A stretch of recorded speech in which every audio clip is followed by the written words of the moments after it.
Mum she started repeating herself a lot and forgetting just little things. And initially we put it down to old age.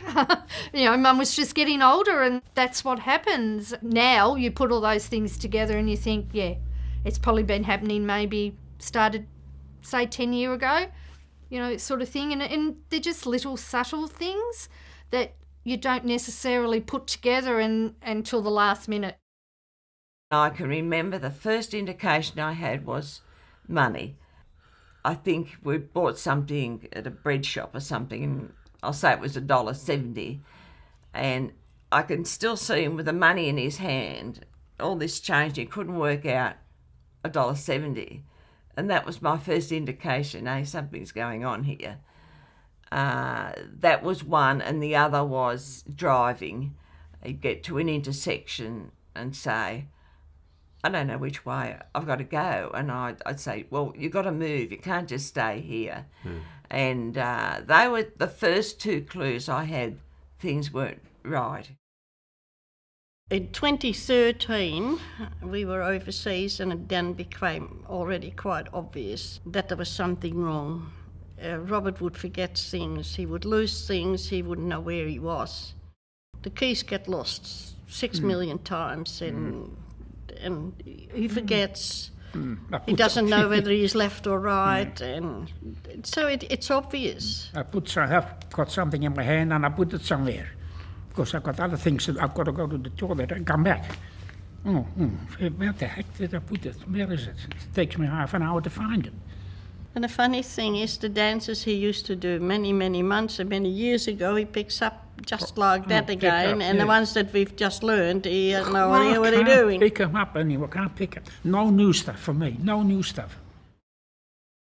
Well, Edie was forgetting things. We'd make arrangements to, say, meet up for lunch and the middle of the day, and she wouldn't front up. Mind you, she's starting from an amazing base. She has always had an exceptional memory, and I've relied on her memory a lot. And so for Edie not to turn up meant something. For Edie, there's only one thing, and you might talk about it in terms of your driving, when you were a driving instructor. Yeah, I used to, I really enjoyed that job. It was probably the best job I had in my working life, but I'd have all my clients booked in, and I didn't always write down their addresses for every lesson. I'd obviously take their details on the first occasion, but I'd head off to where I thought they were, and it'd be the wrong house.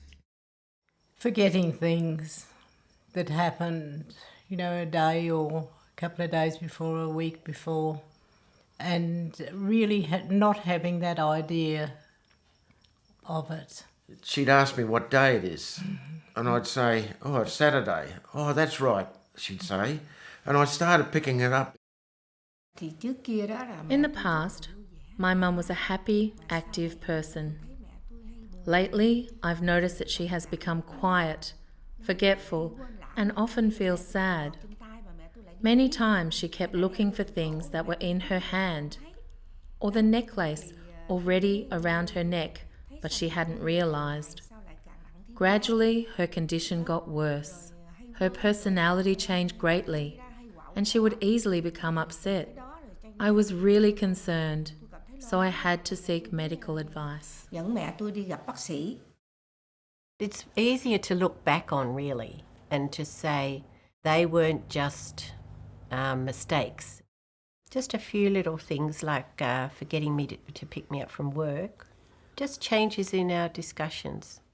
Probably is another practical thing is going to the supermarket to buy 4 or 5 different items and come home with 3.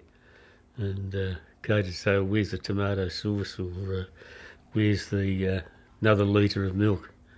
And there we go again.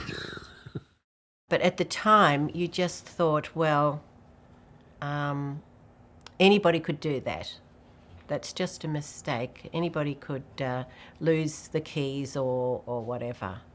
So it's very, very gradual, really. It takes a long time before you actually say to yourself, there's actually a problem.